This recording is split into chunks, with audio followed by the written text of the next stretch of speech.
Bonjour tout le monde et bienvenue pour cette 4e matinale de la semaine des outils du recrutement. On est arrivé au terme de notre parcours pour ceux qui ont suivi toute la semaine ou une partie en tout cas. On a parlé effectivement lundi programmatique, recrutement publicitaire, mardi sourcing, hier on a parlé évaluation et donc ce matin à la fin de notre voyage au pays merveilleux des outils du recrutement, on va parler donc gestion des candidatures ou ATS et CRM de recrutement pour ceux qui sont effectivement plus familiers avec ce jargon. On va avoir l'occasion de parler justement de la partie jargonnante très vite dans quelques minutes. On va démarrer tout de suite avec déjà notre table ronde. Le principe reste le même pour toutes les matinées. Effectivement, on va avoir une table ronde et des interventions, des démos produits que Marion va vous présenter. C'est effectivement Marion Cozard, qui est la directrice générale de l'école du recrutement, qui animera ce matin cette matinale. Merci beaucoup Marion de nous amener à bon port à nouveau ce matin. Très vite, moi je suis Jennifer, donc je suis en charge de l'organisation de ces événements pour l'école du recrutement. L'école du recrutement, pour ceux qui ne nous connaissent pas encore, très rapidement, qui sommes-nous? Qu'est-ce qu'on fait? On fait déjà beaucoup de contenu, c'est probablement comme ça que vous nous avez connus pour une bonne partie d'entre vous. L'école du recrutement, c'est un blog, beaucoup d'articles autour des pratiques du recrutement, donc à destination des recruteurs. Notre idée, notre ambition, c'est de vous donner un maximum de contenu, de matière pour professionnaliser, pour améliorer vos pratiques, pour être solide en recrutement, pour devenir des recruteurs complets. On fait évidemment, du coup, d'où notre nom, on est évidemment aussi une école, donc on propose notamment un parcours certifiant pour les recruteurs, qu'ils soient juniors ou expérimentés. C'est 30 heures autour du recrutement, du sourcing et de ces disciplines périphériques qui font de vous un recruteur complet en 2022. Donc on parle également psychologie, marketing, etc. Et depuis cette année, c'est également un parcours à destination de vos managers opérationnels pour couvrir toute la chaîne de valeur et puis pour avoir un passage de balle quand vous avez fait votre recrutement, que vous êtes formé au cordeau et que vous avez des pratiques professionnelles. Ça peut être un peu décourageant après de passer aux managers et qui ne sont pas, eux, formés. Et puis pour vous, ça peut être un peu effectivement un bâton de pèlerin que d'aller former tous les managers. Donc on peut vous accompagner également là-dessus sur un parcours qui est dédié spécifiquement aux managers sur 6 à 8 heures. Et c'est également des formations inter-entreprises puisqu'on reprend en présentiel cette année, donc on en profite pour vous accueillir dans nos locaux parisiens sur des journées thématiques qui peuvent être sourcing, annonces, etc., entretien, et donc des événements, alors soit en distanciel comme cette semaine, et à nouveau partout en France, à partir notamment de la reprise la semaine prochaine, où on va reprendre notre tourbus pour les non-conférences du recrutement. Voilà un petit peu tout ce qu'on fait. Donc les non-conférences du recrutement qui seront de retour à partir du mois d'avril. Et je vais vous laisser en très bonne compagnie ce matin donc avec Marion Cozard et nos experts de la matinée pour parler solutions de gestion de vos recrutements. Bonne matinée à tous. Merci Jennifer et bonjour à toutes et à tous. En effet, comme disait Jennifer, c'est la 4e matinée, c'était intense. On est plutôt très content de vous voir en nombre derrière vos écrans. Certains sont même fidèles depuis le début de la semaine, donc on est ravis. Aujourd'hui, on va se focaliser sur la fin du process de recrutement. Donc, vous voyez, là, l'objectif de la matinée, c'est de vous accompagner à choisir votre solution de gestion de recrutement. Se focaliser sur la fin du process parce qu'en fait, une fois que vous avez réussi à attirer, que vous les avez qualifiés, puis évalués, tous ces profils, il faut gérer ces candidatures et des outils de gestion des candidatures. Finalement, il en existe beaucoup sur le marché, des dizaines, presque des centaines, si on fait le tour. C'est quand même assez considérable en volume et probablement compliqué, voire impossible de faire le tri seul. parce que chaque outil va avoir sa singularité, sa particularité, son marché, parfois sa techno, sa cible. Donc on s'est dit que ça pouvait être intéressant de vous accompagner, de vous aider dans ce choix-là. De toute façon, on sait bien qu'aucun outil fera l'unanimité, donc c'est pas le but. L'objectif de ce matin, c'est que vous soyez sélectif, parce qu'il en faut pour tout le monde, évidemment. Là, pour vous donner un petit ordre d'idée, nous, c'est déjà la 3e matinale qu'on fait sur le choix d'un outil de gestion des candidatures. Donc, c'est vous dire l'engouement que ça a pour vous tous. Et on vous a sondé, je ne sais pas si vous vous en souvenez, Jennifer, vous avez envoyé un petit message.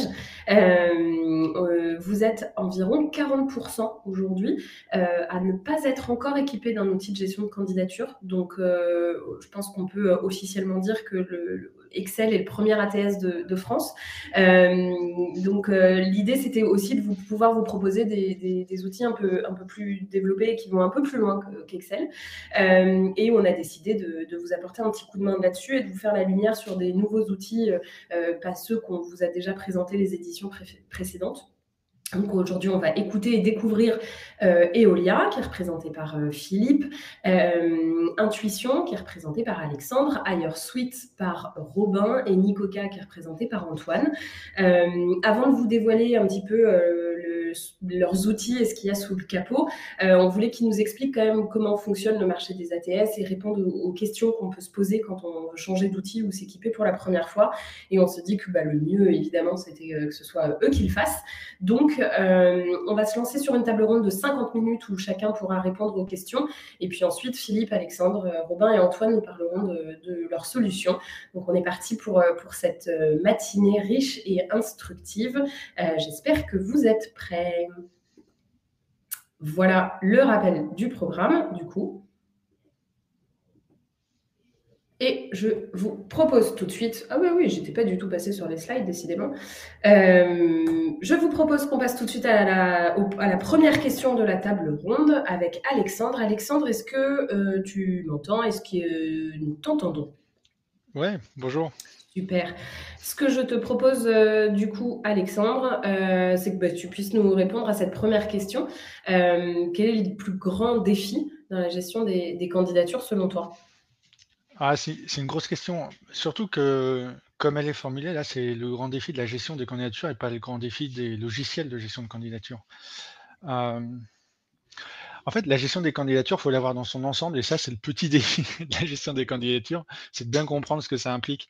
Et heureusement, là, toute la semaine, vous avez brossé ces différents éléments qui chacun sont un défi. C'est-à-dire que pour moi, la marque employeur, par exemple, est déjà un défi du logiciel de gestion de candidature et de la gestion de candidature. Après, il y a le processus de sélection des candidats, le fait de se constituer une CV Tech. Un des défis importants à relever, c'est comment j'intègre des compétences marketing dans le recrutement aujourd'hui. Et quand on parle de tout ça, trop souvent, on a l'impression que ça concerne nos clients grands comptes. Je sais pas moi, comme alors on n'est pas sur TF1, on peut peut-être citer des noms, mais comme Intersport ou Burger King. Mais en fait, ça concerne tout le monde. C'est-à-dire qu'on a des clients qui sont des petits cabinets de recrutement de 2 personnes spécialisés dans le médical, qui sont en pénurie totale de candidats. Et pour eux, faire de l'inbound marketing sur les candidats, c'est vital.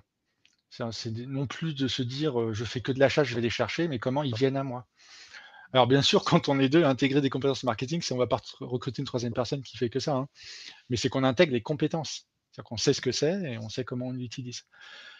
Alors tout ça, c'est des petits défis. Pour moi, le grand défi, c'est d'avoir vraiment une stratégie de gestion des candidatures.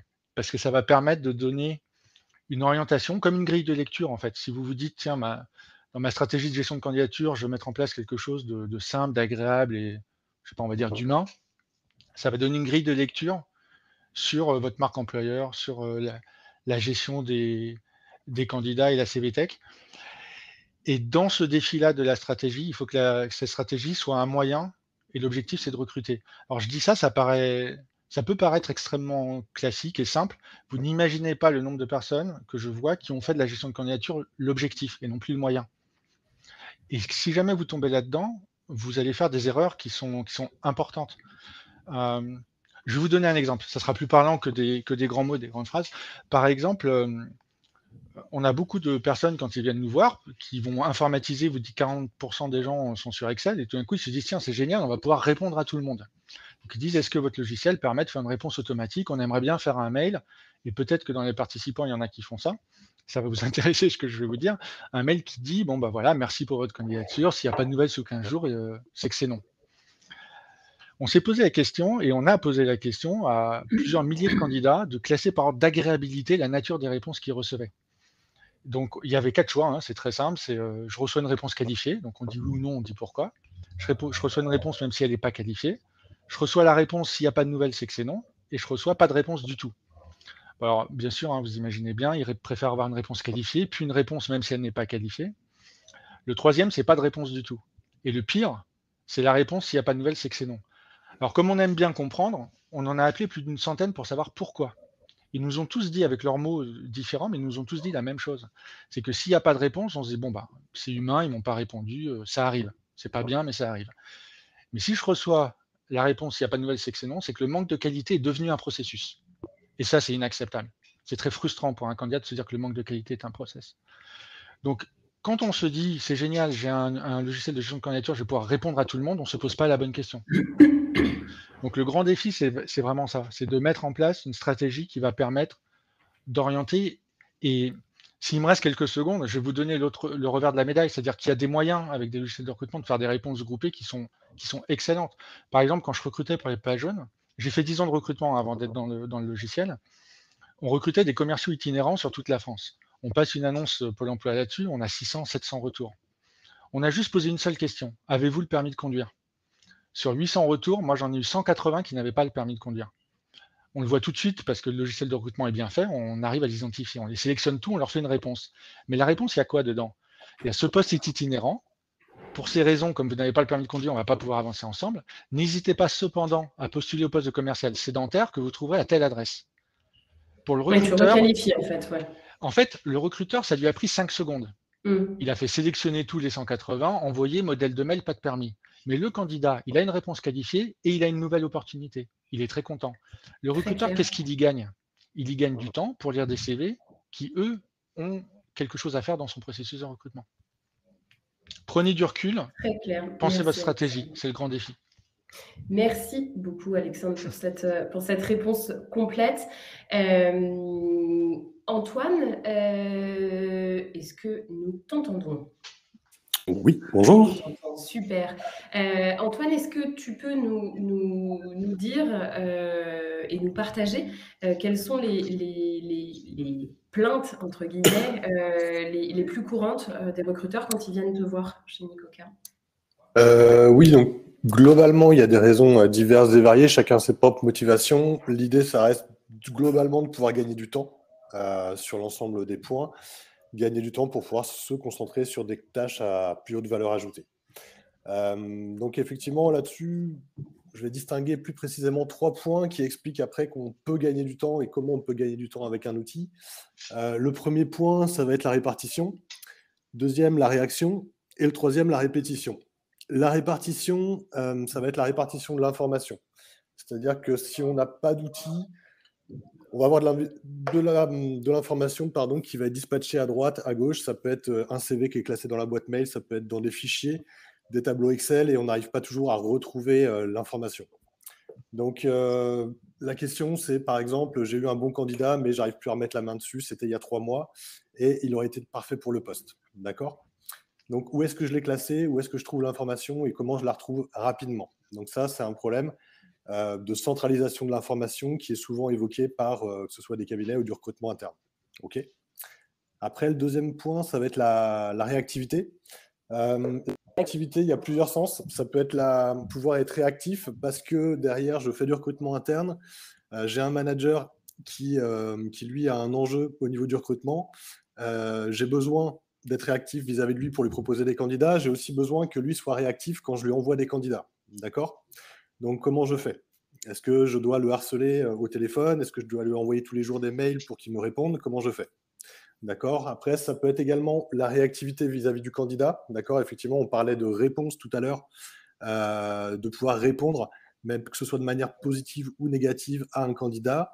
Les candidats, effectivement, ils ont des attentes, d'accord, qu'on leur dise oui ou non. Et donc, il faut pouvoir être réactif vis-à-vis d'eux, leur envoyer des réponses et des réponses, effectivement, si possible, qualifiées. D'accord ? Ensuite, après, quand je suis en cabinet, ça va être de la réactivité également vis-à-vis de mon client. D'accord ? Mon client, effectivement, est dans l'attente du profil que je peux lui proposer. Je me dois d'être réactif parce qu'après, je ne suis pas forcément en exclusivité sur un poste quand je suis en cabinet. Donc là, il faut que je puisse effectivement être réactif, proposer des profils, éventuellement réagir si jamais il y a une insatisfaction côté client pour pouvoir revoir ma copie. D'accord ? Donc globalement, un outil, ça va vous aider à centraliser toutes ces informations. D'accord ? Ça va vous permettre de les suivre et ça doit vous permettre d'avoir des alertes qui vous permettent de mener vos actions pour être efficace et répondre le plus rapidement possible aux candidats et donc globalement de gagner du temps. Ok, merci Antoine. Globalement, c'est ça, tu l'as synthétisé. En effet, le sujet numéro 1, c'est le gain de temps. Alexandre, est-ce que de façon assez synthétique, tu pourrais nous évoquer les fonctionnalités essentielles selon toi que doit avoir un ATS? Oui, bien sûr. Alors, synthétique, c'est qu'on a pris du retard déjà en 2 questions. Pour moi, les ATS ont beaucoup évolué ces 10 dernières années et les fonctionnalités essentielles, elles y sont toutes. C'est-à-dire que trop souvent, le choix d'un ATS se résume, pour les gens qui n'en ont pas encore, à faire un cahier des charges en listant des fonctions. Mais c'est comme si vous cherchiez à acheter une voiture et que vous avez listé, je veux qu'elle ait 4 roues, un moteur, une carrosserie, des essuie-glaces. Tous les ATS permettent, et Antoine l'a bien dit, permettent de contacter des candidats, de classer des candidats, d'avoir la CVTech.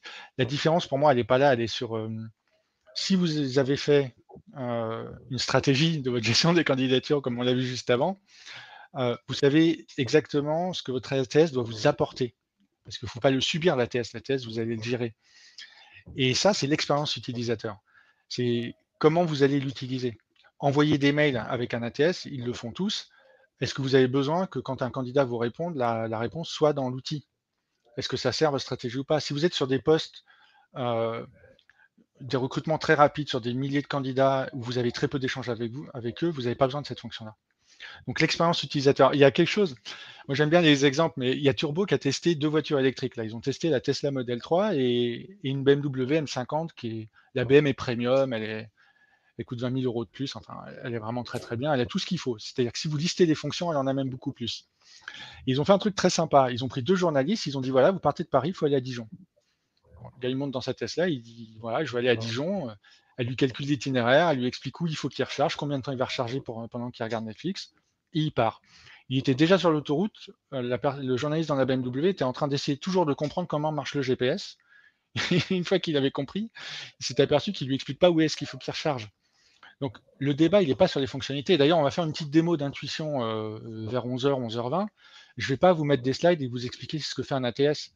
J'ai été recruteur 10 ans, je vais l'utiliser, je vais vous montrer comment ça s'utilise. Mais c'est ça qu'il faut faire. C'est mettez-vous en situation et surtout, est-ce que ça sert votre stratégie? C'est-à-dire que si vous voulez faire des recrutements, on a dit quoi tout à l'heure? On a dit simple, agréable, humain. Il faut que l'ATS le soit aussi pour vous. C'est-à-dire ça, c'est pour vos candidats, mais est-ce que pour vous, l'ATS, il est simple, agréable et humain?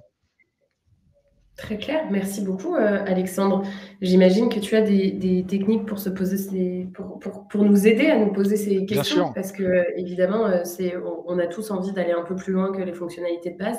Encore faut-il, c'est toujours le risque un peu et la crainte de se dire est-ce que je serai exhaustif aussi dans ça. Donc la mise en situation est pas mal. La mise en situation, puis surtout, je suis désolé de te prendre du temps, on devait être concis, mais la prise de recul et la vision stratégique, elle est vitale, parce que sinon, on mène des actions qui sont disparates. C'est comme si on parlait d'un orchestre tout à l'heure avec Jennifer, c'est comme s'il n'y avait pas de chef d'orchestre et que chacun essayait de jouer sa partition dans son coin. Exactement. Donc c'est hyper important. Merci Alexandre. Philippe, est-ce que nous t'entendons?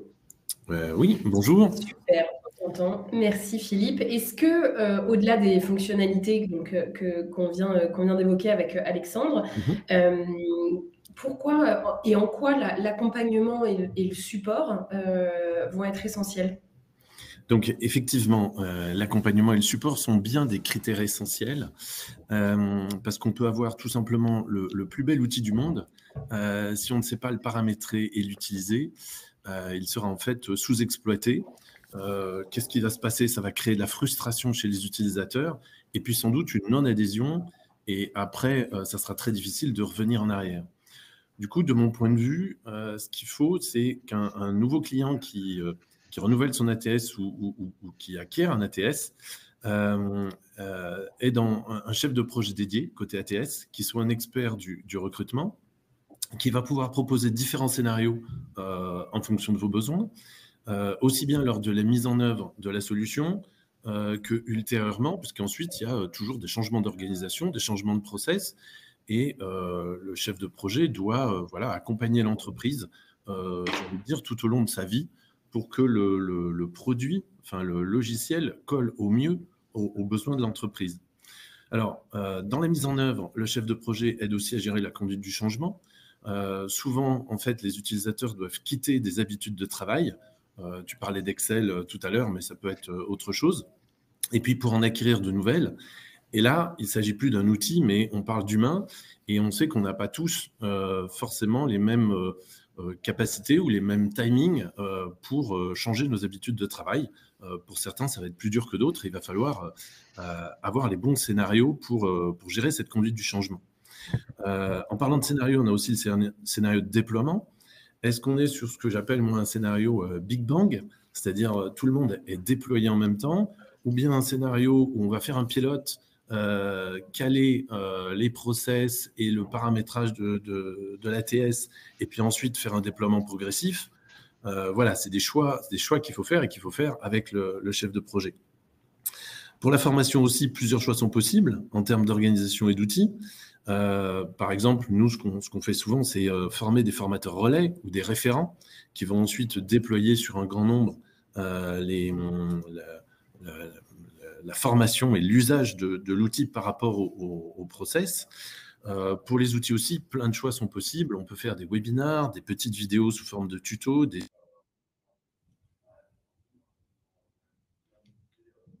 Ah, Philippe, je crois que je t'ai perdu. Ouais, je confirme. Ouais, on a perdu On a perdu Philippe. Perdu Philippe. Mais oui, Philippe. Après, oui, Charlie, oui, Philippe. On peut enchaîner et le reprendre. Ouais, je vais enchaîner exactement. En tout cas, a priori, c'était exploiter avoir un chef de projet et avoir un relais aussi chez l'outil pour pouvoir maximiser l'adhésion des utilisateurs, mais aussi acter et arbitrer sur le déploiement et ensuite la formation de relais interne. Merci Philippe, je ne sais pas si tu nous entends, mais merci. Alexandre, de nouveau, une question qui est importante parce que en fait on le sait et c'est un peu le même combat que dans les équipes commerciales avec un CRM. Comment on fait pour que les gens, donc les utilisateurs, adhèrent et utilisent réellement leur ATS?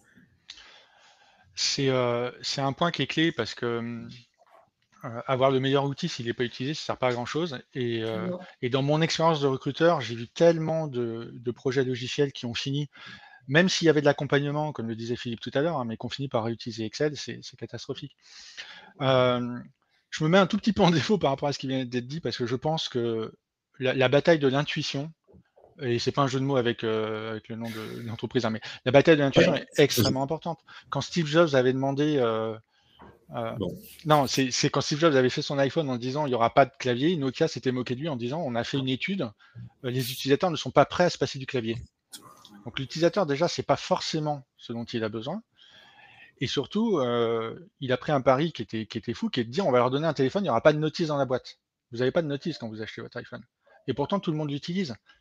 Et il n'y a pas l'iPhone du boulanger et l'iPhone du recruteur. C'est-à-dire qu'on n'a pas besoin de faire des versions spécifiques. L'outil, il est bien fait, il est bien pensé, parce que l'expérience utilisateur, on en revient toujours à la même chose, hein, l'expérience utilisateur est bien pensée. Donc pour moi, le premier point, c'est il faut qu'il soit agréable et intuitif. En plus, si vos recruteurs sont dans les générations qu'on appelle X, Y, s'il n'est pas agréable, il ne sera pas utilisé. Donc ça, c'est le premier point. Le deuxième point, il faut les associer au choix. Moi, j'ai eu 2-3 fois des sélections d'outils qui ont été faits à très haut niveau dans l'entreprise, sans impliquer le recruteur, et le recruteur, il s'est vu imposer un outil. Voilà. Et je reviens à ma toute première intervention, hein, quand je vous ai dit la stratégie, ça doit pas être l'objectif, ça doit être un moyen. L'outil, c'est pareil, c'est un outil. Donc, faut pas le subir. c'est comme si vous me posiez la question, tiens, on est en train d'offrir un piano à notre pianiste de concert, comment faire qu'il l'utilise? C'est son outil, il va l'utiliser à partir du moment où vous lui avez donné le bon piano. C'est-à-dire que si c'est un rocker, vous lui donnez un clavecin, ça va pas marcher. Donc c'est quoi votre stratégie? C'est comment vous voulez faire du recrutement? Et est-ce que l'outil va servir ça? Ne pensez pas, là je parle de 40 qui n'ont pas d'ATS, ne pensez pas que mettre un outil, vous êtes en train de mettre quelque chose qui va faire les recrutements pour vous. C'est juste vous allez faire les recrutements mieux, parce que vous êtes mieux outillé, mais vous restez le recruteur. C'est pour ça qu'il faut faire très attention à ce qu'on appelle chez nous les FBI, c'est les fausses bonnes idées. C'est par exemple, non, on a une alerte FBI. À chaque fois qu'on réfléchit sur une nouvelle fonction, on se dit, ah, vous savez, c'est les deux côtés de la pièce. Il ne faut pas que ce soit une pensée limitante, mais il ne faut pas que ce soit une fausse bonne idée non plus. Par exemple, la martingale, là, j'entends beaucoup parler, c'est l'intelligence artificielle dans les logiciels. Bientôt, on va pouvoir trouver des candidats. Il n'y aura plus un humain qui aura lu un CV. Pour l'instant, c'est pas prêt. Pour l'instant, l'IA est fantastique. Nous, on l'utilise. On travaille avec TextKernel dans l'outil. Mais l'IA sert à une seule chose, c'est alimenter des profils candidats pour pas que, et Philippe et Antoine en parlaient, pour pas que le recruteur passe du temps à faire des copier-coller parce que sa valeur ajoutée n'est pas là. Oui, donc finalement, si je dois synthétiser, c'est d'abord on doit réfléchir à un outil qui doit être agréable et intuitif, mais Oui. aussi et surtout associer les équipes qui vont l'utiliser pour qu'il y ait cette fameuse adhésion. Et les mettre dans une position où c'est eux le musicien. Ils vont pas subir leur outil, ils vont Bien sûr. l'utiliser. Et il Ok, faut en parler très avec clair. eux. Le support, chez nous, la moitié des personnes au support sont des recruteurs. L'autre moitié, c'est des techniciens. Parce que comme l'outil est intuitif, la plupart des questions qu'on nous pose, c'est pas comment je fais ci ou comment je fais ça, c'est C'est des comment je questions peux métiers. améliorer, c'est des questions métiers. Ok, Bon, désolé très Marion, clair. j'ai encore débordé. Mais c'est pas grave, tu vois, moi je t'arrête, je te coupe, j'ai pas de problème. Merci Je t'en Alexandre. prie. On redonne la parole à Philippe si nous l'avons récupéré, je crois que c'est le cas. Est-ce que nous avons retrouvé Philippe? Voilà, désolé, excusez-moi, je ne sais pas ce qui s'est passé. J'ai eu une coupure Internet et pourtant j'étais au bureau en connexion filaire. Voilà, et en plus, c'est tombé juste au moment où j'expliquais des où tu trucs. expliquais, ouais. Voilà, Mais désolé. on avait l'idée principale, merci beaucoup, et je l'ai synthétisée. Est-ce que tu peux... du coup, j'ai une nouvelle question pour toi, parce que Bien sûr. on sait que les recruteurs ne sont pas seuls dans ce fameux process. Et comment on peut, du coup, faire un produit et un outil qui puisse aussi satisfaire les managers opérationnels et les hiring managers?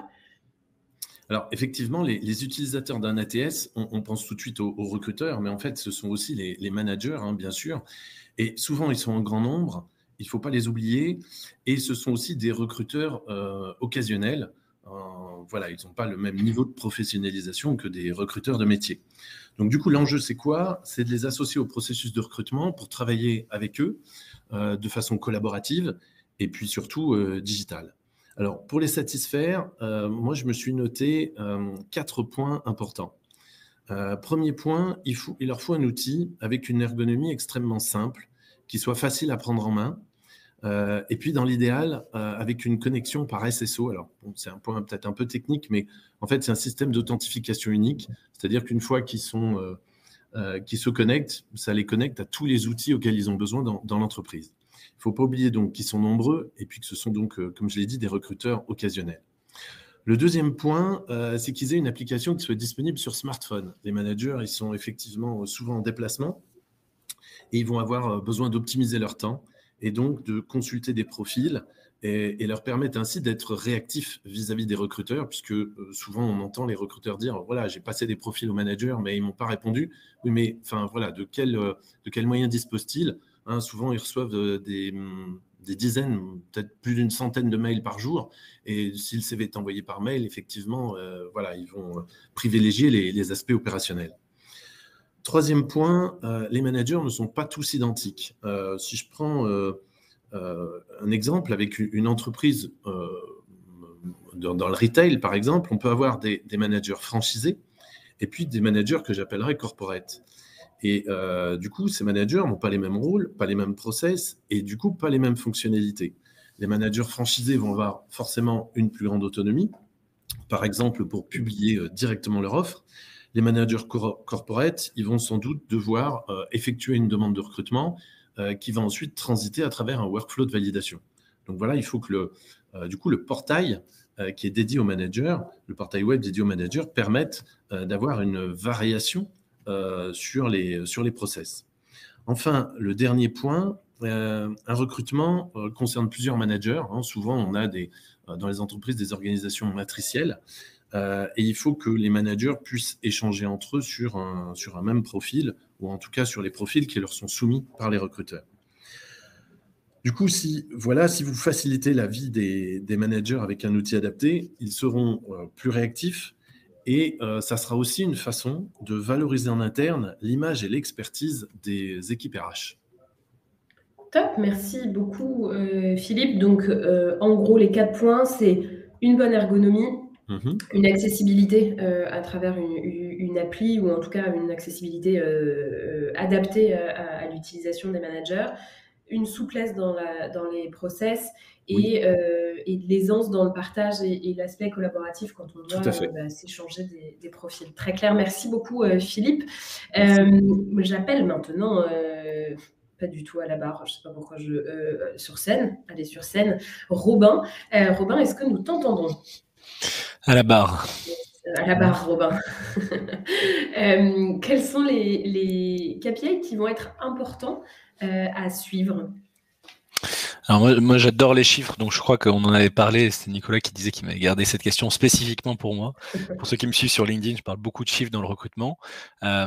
Ceci dit, d'une part, trop de chiffres tue le chiffre et il ne faut pas non plus essayer de suivre absolument des milliers de chiffres à la fois. Donc mon conseil principal, c'est déjà de savoir pourquoi on suit des KPIs et en sélectionner quelques-uns qui sont très simples à suivre et ensuite les regarder chaque semaine. Et les chiffres, en fait, vont servir à 3 choses. La première, c'est de motiver l'équipe. Donc là, par exemple, ça va être tous les chiffres d'input.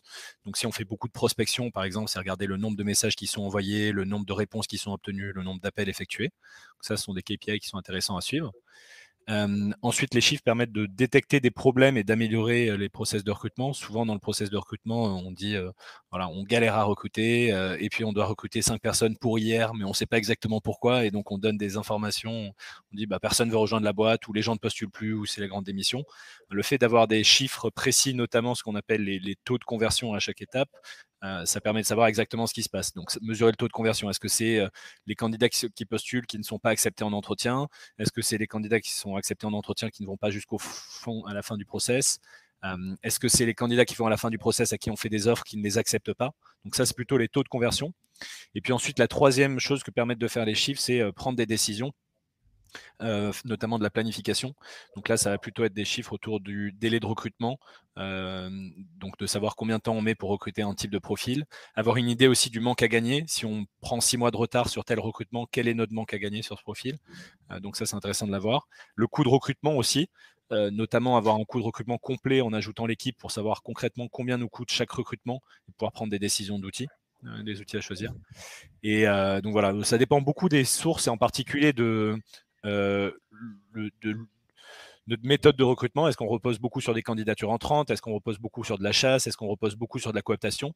Et chacun, en fonction, on va utiliser des chiffres différents.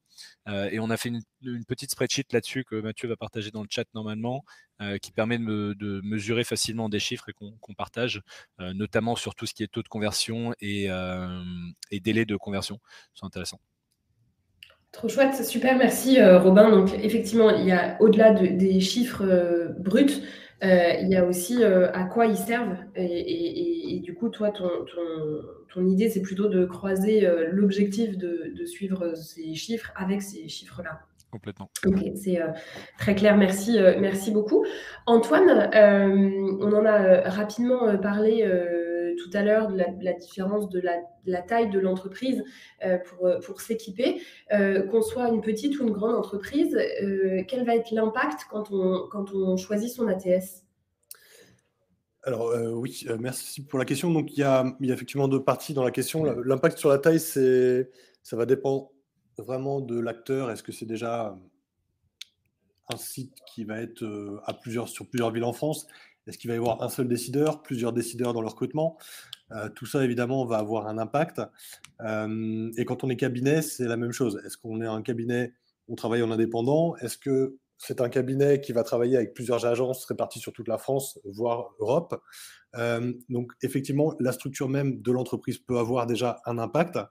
Et ce qu'on constate, c'est que sur les grosses entreprises, il va quand même y avoir un enjeu qui va être un enjeu technique, d'accord, où généralement, on peut avoir une intervention d'une DSI, d'accord, qui va poser tout un ensemble de questions pour savoir comment sont stockées les données, où est-ce que sont hébergées vos données, comment se passent les sauvegardes, comment on va pouvoir se connecter avec d'autres systèmes parce que éventuellement j'ai un autre outil où j'aimerais convertir éventuellement un candidat vers mon SIRH, d'accord.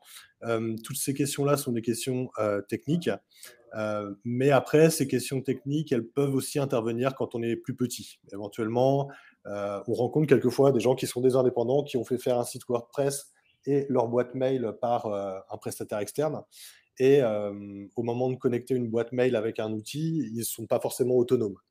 D'accord? Donc, ça rejoint le deuxième point où on va avoir forcément un aspect conduite du changement, c'est-à-dire qu'un outil, par rapport au mode de fonctionnement, même s'il est vraiment paramétrable, on ne va jamais pouvoir reproduire exactement la même chose, travailler de la même manière. D'accord? On va forcément faire évoluer la manière dont on fonctionnait. Donc, l'idée, c'est aussi de pouvoir gagner du temps par rapport à cet usage. Donc, il va falloir s'adapter. Il va falloir également se former. Donc, même si les outils sont véritablement intuitifs, il va falloir un accompagnement. Et forcément, la taille de l'entreprise là-dessus, quand on choisit un outil, quand on est un indépendant, généralement, on va être d'accord avec son choix. Et effectivement, quand on est 50 utilisateurs à utiliser un outil de recrutement, là, c'est important effectivement d'impliquer au maximum un maximum d'utilisateurs tests dans le process et dans le choix de l'ATS. D'accord? Généralement, ça se fait de plus en plus, mais c'est vrai, effectivement, ça a été évoqué tout à l'heure, il y a effectivement quelquefois des choix qui sont faits de manière assez éloignée des utilisateurs. Et les utilisateurs, quand on choisit certains utilisateurs au niveau du test, c'est important aussi qu'ils soient représentatifs. D'accord? Parce qu'il y a quand même, vis-à-vis de l'outil informatique, différentes maturités. D'accord? Ce n'est pas forcément une question d'âge, mais il y a des personnes qui, nativement, vont être très à l'aise avec un outil informatique, vont être capables d'aller regarder les points de paramétrage, de changer leur photo de profil, et d'autres pour qui, effectivement, ça va être beaucoup plus compliqué. Donc, c'est pour ça qu'il faut avoir un panel représentatif au niveau du choix de l'ATS et ensuite pouvoir mener le changement avec peut-être plus de formation pour certaines typologies d'utilisateurs. Et après, l'autre point sur le choix, ça va être l'aspect tarifaire. Forcément, il y a un impact tarifaire entre quelqu'un qui prend une seule licence et quelqu'un qui va avoir un besoin d'une centaine de licences utilisateurs. Forcément, il va y avoir derrière un impact au niveau du coût derrière qui va être à prévoir par rapport au nombre d'utilisateurs, également par rapport à la complexité de l'intégration des données. Donc, récupérer toutes les données pour les mettre dans le nouveau système. Et après, ça peut être également des coûts de formation qui peuvent être derrière pris en charge. Donc après, il y avait une deuxième partie dans la question sur l'impact de viser plutôt des PME ou des grands comptes quand on est un ATS. Là-dessus, il n'y a pas véritablement d'impact de notre côté, si ce n'est que globalement, ça va être le temps d'implémentation de l'ATS qui va être véritablement un enjeu. D'accord ? Donc, on a des cabinets quelquefois qui signent chez nous. En une journée, ils vont signer le devis, on va mettre leur espace en production et ils vont pouvoir démarrer tout de suite. Pas besoin de reprise de données, ils veulent repartir de zéro. Versus effectivement des projets un petit peu plus conséquents avec 50, 100 utilisateurs de la reprise de données où là, si on veut prendre le temps de faire pas mal de paramétrage sur les profils, est-ce qu'ils ont le droit de télécharger les données, de les modifier, il y a un travail sur la gestion des profils. À ce moment-là, on va plutôt avoisiner à peu près 1 mois sur un temps d'implémentation. Voilà. Super. Merci Antoine pour cette réponse. Philippe, est-ce que tu peux nous expliquer, nous vulgariser en tout cas comment l'ATS peut s'intégrer au SI de l'entreprise, puisque évidemment on imagine qu'a priori les entreprises elles ont déjà des environnements SI. Bien sûr. Alors effectivement, c'est un enjeu important. Car les systèmes d'information, c'est mieux s'ils sont interconnectés, à la fois pour réduire les saisies, faciliter de la circulation de l'information et puis également sécuriser les flux. Alors, pour parler de ce sujet, il me semble que le plus simple, c'est de prendre des exemples. Donc, je vais prendre des exemples qu'on a tout simplement vécu chez nous, chez Eolia. Premier sujet, c'est le site carrière. On peut réaliser des mini-sites carrière pour les entreprises, mais il arrive aussi que l'entreprise nous dise, voilà, moi j'ai un site corporate, je veux dans mon site corporate une partie carrière, et à ce moment-là, il va falloir interfacer le site corporate avec l'ATS pour, dans un sens, récupérer les offres de l'ATS vers le site corporate, et puis dans l'autre, transmettre les candidatures. Voilà, donc c'est un premier exemple d'intégration dans le SI de l'entreprise. Deuxième exemple, je vais prendre les candidats recrutés. On nous demande souvent de transférer automatiquement les datas liées aux candidats recrutés dans le système SIRH de l'entreprise pour ne pas avoir à faire de double saisie. Troisième exemple, c'est sur un autre registre, ça va être la mobilité interne. Il nous arrive de faire des sites de bourse à l'emploi pour certains clients, et ça peut être intéressant, là aussi, de faire suivre les informations dans le système de talent management pour garder une trace des éventuelles candidatures des collaborateurs. Autre exemple, j'en ai parlé tout à l'heure pour les managers, c'est le SSO, le système d'authentification unique, là aussi. C'est quelque part un élément d'intégration de l'ATS dans le système d'information de l'entreprise. Ça va faciliter la connexion des utilisateurs, mieux gérer la sécurité. Et puis, si un collaborateur quitte l'entreprise, voilà, ce système est assez simple puisqu'on désactive l'utilisateur à un seul endroit. Autre exemple, je vais prendre cette fois-ci les cabinets de recrutement ou les ESN. On en a certains qui utilisent un CRM comme Microsoft Dynamics. Et à ce moment-là, il peut être intéressant d'interfacer le CRM avec l'ATS pour transférer les opportunités du CRM vers l'ATS, c'est-à-dire qu'on va récupérer les contacts, le client, l'opportunité, donc le poste à pourvoir. Ça va permettre aux équipes RH de sourcer et ensuite, du coup, de proposer des profils sur ces opportunités. Et puis après, dans l'autre sens, de l'ATS vers le CRM, de faire passer les candidats présélectionnés. Dernier exemple que je voulais évoquer, enfin voilà, c'est pour vous donner, alors évidemment, c'est pas exhaustif, hein, mais un peu de visibilité. C'est pour des groupes d'intérim. On va avoir besoin, et c'est quasi, ouais, j'ai envie de dire, c'est quasiment à 100%, hein, chaque fois qu'on équipe un groupe d'intérim, d'interfacer l'ATS avec le système de gestion des intérimaires. Donc ça peut être, pour citer quelques noms de solutions, Anael, Tempo, IOR, voilà, enfin pour ceux qui sont un peu, qui ont l'habitude de l'intérim. Et en fait, l'intérêt de l'interface, ça va être bien sûr de passer les datas pour les candidats recrutés, mais en plus de savoir si les candidats sont disponibles ou non, puisque dans le système de gestion, on sait s'ils sont en mission ou pas en mission. Bien sûr. Et du coup, il y a un retour d'information du système de gestion des intérimaires vers l'ATS.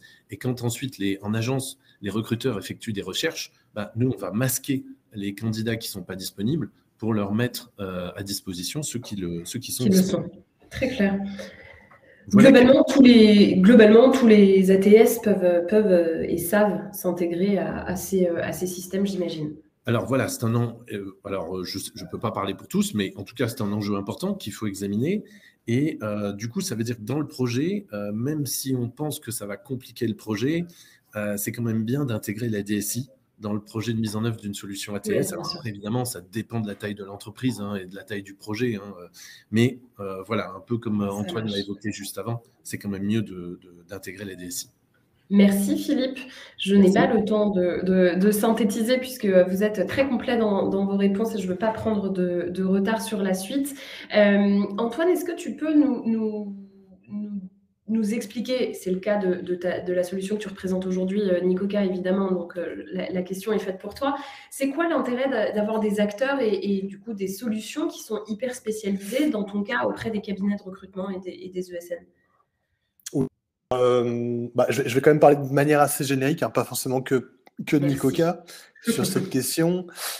C'est-à-dire que, bien évidemment, il y a différents points qui font que, alors, ATS avec une spécialisation ou qu'on soit également un cabinet de recrutement spécialisé, l'intérêt, forcément, ça va être d'avoir une proximité, d'accord, d'avoir une proximité. Ça peut être une proximité physique quelquefois, c'est-à-dire que je suis J'aurai une proximité avec mes clients, je vais être capable de me déplacer facilement pour les rencontrer, pour les voir, pour les aider, les accompagner. D'accord ? Après, effectivement, ça va être une proximité pour pouvoir surtout adapter mon discours. Avoir un discours qui va être spécialisé.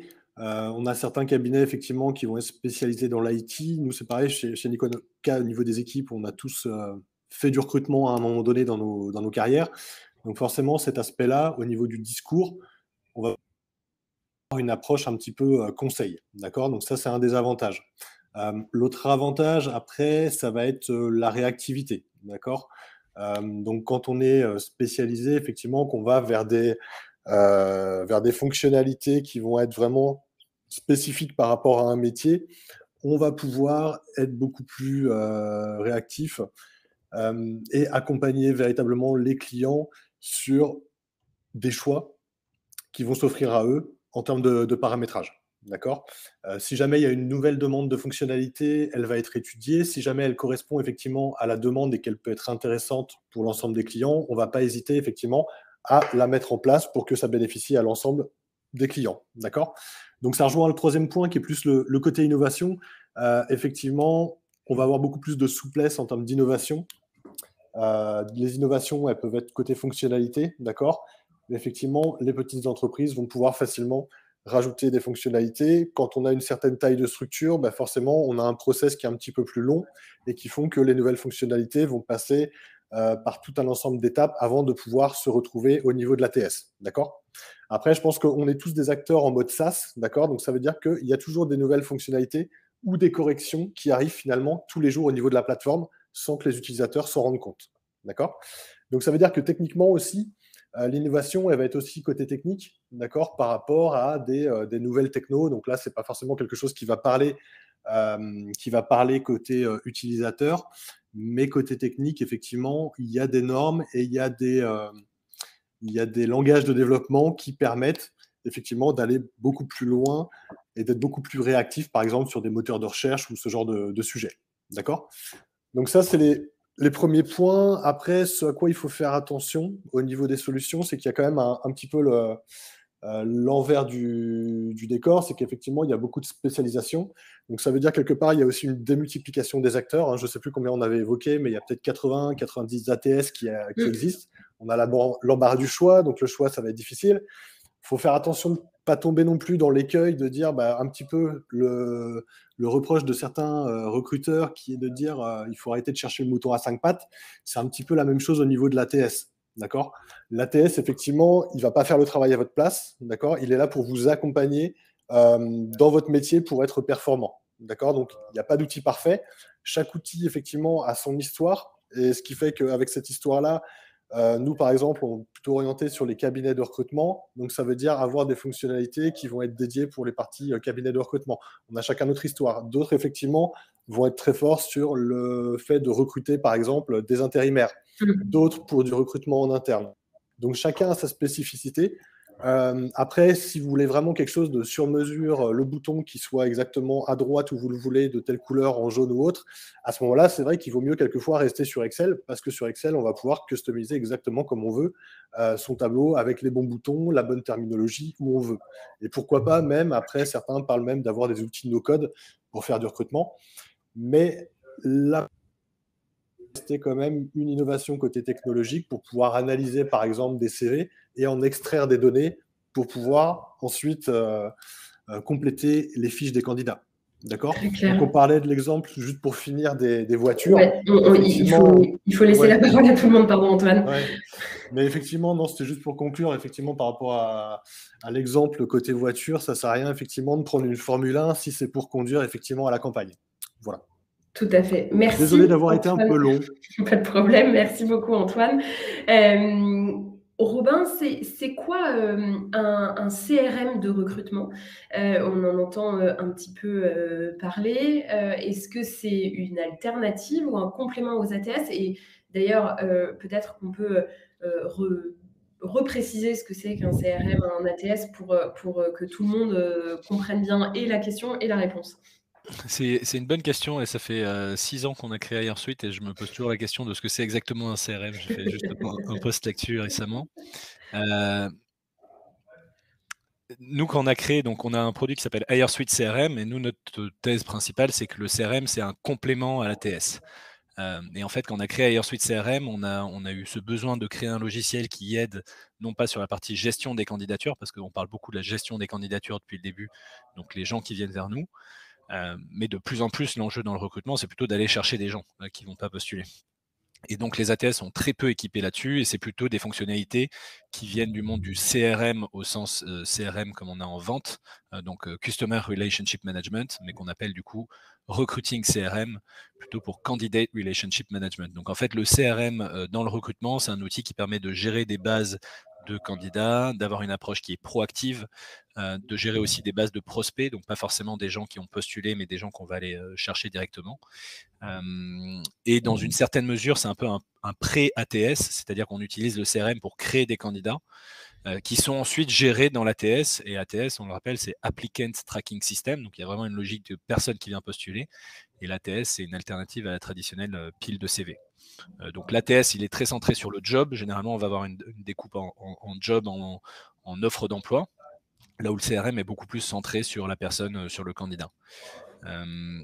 Et donc, du coup, est-ce que c'est une alternative ou un complément aux ATS? Alors, c'est vraiment un complément. D'ailleurs, je voyais que dans le chat, on disait, je crois que c'était Alexandre qui disait qu'il y avait également des fonctionnalités de CRM. Donc, en fait, les ATS essaient un petit peu traditionnellement, eux, c'est vraiment de la gestion de candidature et essaient d'aller de plus en plus vers aussi de la prospection et de la gestion de contacts plutôt. Mais du coup, c'est comme tout, quoi. C'est difficile de tout faire à la fois. C'est déjà très difficile de faire un très bon ATS. C'est très difficile de faire un très bon CRM. Donc, faire les deux à la fois, c'est encore plus impossible. Et nous, on pense que vraiment, ça n'a pas forcément de sens, sauf sur des vraiment plus petits clients qui ont des fonctionnalités ou des besoins moins avancés. Et donc, du coup, voilà, pour nous, le CRM, c'est un complément à l'ATS qui vient avant l'ATS, même si parfois, il y a des entreprises qui utilisent uniquement le CRM de recrutement, même pas d'ATS derrière. Cool, merci beaucoup Robin pour cette réponse. Et donc le CRM, moi ce que je retiens, c'est que c'est un pré-ATS qu'il arrive un peu avant pour justement aller chercher des personnes, le temps de les transformer en candidats, et une fois qu'ils sont candidats, on peut les basculer dans l'ATS. Et après, il y a aussi, on parlait de sourcing recyclable mardi, c'est le candidat qui ne va pas jusqu'au bout. Comment est-ce que tu fais pour le recontacter en fait à partir du moment où le candidat ne signe pas, un peu comme en sales d'ailleurs, le client qui ne signe pas aujourd'hui, voilà exactement. Comment est-ce que tu recontactes plus tard? Très cool. Merci beaucoup, Robin. Je crois que c'est la dernière question de cette table ronde, et c'est de nouveau, Robin, pour toi. Dans une logique un peu plus prospective, quelles sont ou quelle est d'ailleurs, peut-être qu'il n'y en a qu'une, quelles seraient les évolutions que tu vois, toi, pour ce marché dans les prochaines années? J'en profite pour dire que je parle juste après, donc ne partez pas avec à la fin de la réponse. Je présente HireSuite après. L'évolution du marché, alors pareil, je vais essayer de me mouiller un peu, de dire des choses qui sont un peu différentes. Ce qui est intéressant, c'est de voir un peu comment le marché a évolué déjà. Donc traditionnellement, il y a effectivement la pile de CV. Il y a 30 ans, on poste une offre et on reçoit les CV, ensuite on traite les CV. Il y a encore des entreprises qui fonctionnent comme ça aujourd'hui. Ensuite, l'ATS est arrivé pour automatiser et mieux gérer la pile de CV, envoyer des emails automatiquement, être plus efficace, et en particulier quand le CV a été numérisé. Et aujourd'hui, de plus en plus, l'enjeu, il n'est pas tant de gérer des CV, de simplement attendre que les gens postulent, mais encore plus d'aller chercher les gens avant qu'ils postulent. On a beaucoup parlé de la grande démission, on a beaucoup parlé de manière générale, les problématiques de recrutement s'étendent à énormément de métiers. Au début, c'était uniquement les développeurs web ou les cadres. Maintenant, ça s'étend à vraiment beaucoup de métiers. On galère à recruter dans énormément de métiers. Et donc l'évolution du marché, je pense que ça va être de plus en plus d'aider les entreprises à avoir une approche qui est très proactive du recrutement et non pas simplement réactive, c'est-à-dire pas simplement attendre que les gens postulent, mais aller les chercher. Et donc pour ça, beaucoup s'inspirer des outils, notamment sales et marketing, où on a fait ce même travail. Il y a 10 ans, on attendait simplement que les candidats viennent à nous, et ensuite il a fallu faire de la publicité, ensuite il a fallu faire de la prospection, en particulier dans le logiciel. Ensuite, les gens ont été un peu écœurés de la prospection, donc il a fallu faire du contenu quali pour faire venir les gens. Et donc, assez naturellement, a priori, ça suivra cette trace aussi dans le recrutement et dans le marché de l'ATS. Ok, donc plutôt la dimension de proactivité, d'aller chercher plutôt que passif à attendre. Très clair, merci beaucoup Robin. Je vais de nouveau, une fois n'est pas coutume, faire appel à la maîtresse du temps, Jennifer, pour savoir si nous avons assez de temps pour répondre aux différentes questions dans le chat. En tout cas, merci à Antoine, à Robin, à Alexandre et à Philippe pour leurs réponses. On va évidemment passer aux démos juste après, mais est-ce qu'on a du temps pour des questions? On peut se prendre 2-3 minutes de questions, ouais, volontiers. Il y en avait, si tu veux, d'ailleurs, je pense, Marion, tu peux couper tes slides à ce stade. On va juste prendre les questions si tu veux être plus libre. Sinon, je vous les avance. Il y avait quelques questions qui ont eu des réponses déjà sur les ATS existants sur le marché. Alors, mais attends, je vais remettre. Hop. On avait produit LEDR un document. Il faut savoir qu'il y a plus de 80 acteurs ATS sur le marché français. Donc, il y a un peu plus d'un an, maintenant, Laurent Brois avait produit un document qui recensait ces différents acteurs. Alors, il n'est pas complètement à jour, mais on pourra vous le partager si vous le souhaitez pour que vous ayez une idée, effectivement, de l'ampleur de tout ce qui existe. Il y a une question du coup sur les partenariats entre fournisseurs d'ATS et CRM. Alors, je ne sais pas mais je pense que nos acteurs de la matinée vont tous vous apporter ces réponses à tour de rôle sur à quoi ils sont intégrés. N'hésitez pas à poser vos questions. Du coup, si vous en avez d'autres, on a 2-3 minutes. Vous pouvez. Je vais laisser après Jennifer, je ne sais pas si je peux juste intervenir sur cette question-là, mais très rapidement. Maintenant, la plupart des outils, Robin l'a très bien souligné, on ne peut pas tout faire. C'est-à-dire que c'est très bien d'être spécialisé sur un métier. Et la plupart des outils modernes ont une marketplace, c'est-à-dire des endroits sur lesquels on intègre des solutions tiers. Par exemple, nous, on n'est pas du tout compétent pour faire passer des tests de personnalité aux candidats. Donc, on met Goshaba, AssessFirst. Et je pense qu'Airsuite, d'ailleurs, et Robin l'a bien dit, est très complémentaire à un ATS. Et devrait venir compléter Intuition comme ça. Mais il y a beaucoup d'acteurs. N'hésitez pas à demander, même quand vous ne demandez pas à un ATS, s'ils sont intégrés avec des ATS. On a tous maintenant des marketplaces qui permettent de faire ça. Enfin, tous, les plus modernes. Voilà. Merci Alexandre. Philippe, tu voulais intervenir? Pour compléter, nous, par exemple, pour donner notre exemple, on a une partie CRM dans notre ATS qui permet de gérer les prospects, les clients, qui permet de générer des CV anonymes pour les cabinets et puis de faire des mailings à des prospects ou des clients pour générer du business. On a aussi un module facturation, mais voilà, d'un ATS à l'autre, c'est très variable.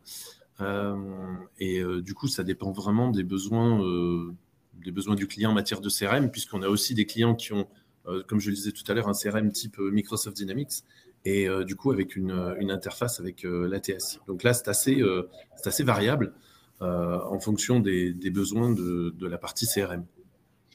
Et ce que j'allais ajouter aussi, c'est que ce qui peut être intéressant, c'est d'avoir des outils qui sont, quand on est recruteur, responsable recrutement, voilà, quand on est vos clients en fait, ce qui est aussi hyper agréable et appréciable, c'est d'avoir des outils qui sont flexibles et potentiellement évolutifs aussi, sans faire du sur-mesure, parce que évidemment, on imagine bien que nos problématiques sont pas forcément celles de tout le monde, mais parfois plusieurs clients peuvent rencontrer des problématiques et vous aider, vous aussi, dans vos développements, de se dire, voilà, l'utilisation de certains clients peut permettre de vous faire évoluer aussi, vos fonctionnalités.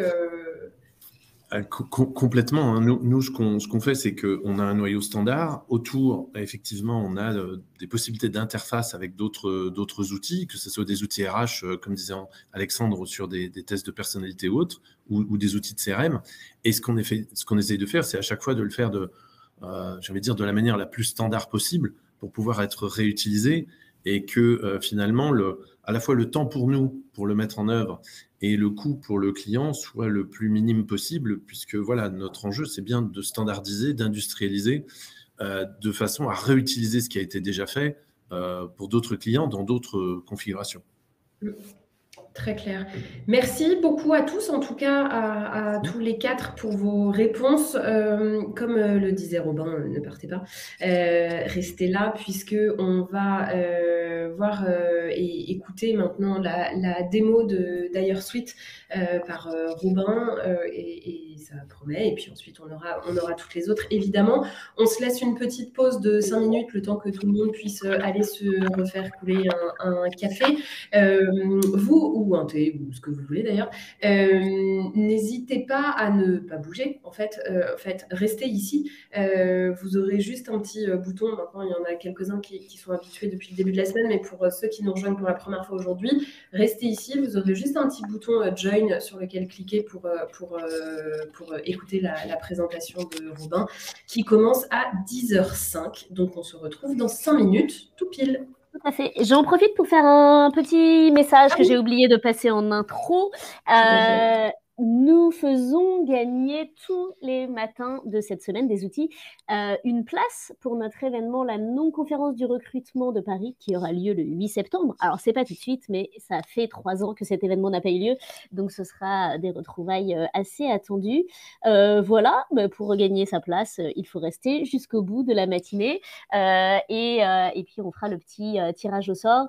Et puis voilà, par ailleurs, il y a des acteurs ce matin vraiment un peu pour tout type d'organisation. C'est un peu la spécificité, puisque comme disait Marion, on a déjà présenté pas mal d'ATS sur les sessions précédentes, mais aujourd'hui, globalement, que vous soyez start-up, PME, grand groupe, cabinet, intérim, vous devriez avoir une solution adaptée à votre organisation. Donc, ça vaut le coup de rester et de suivre tout ça. À tout de suite, à 10h05, avec Robin Dire Sweet, et puis pour la suite. Bon café!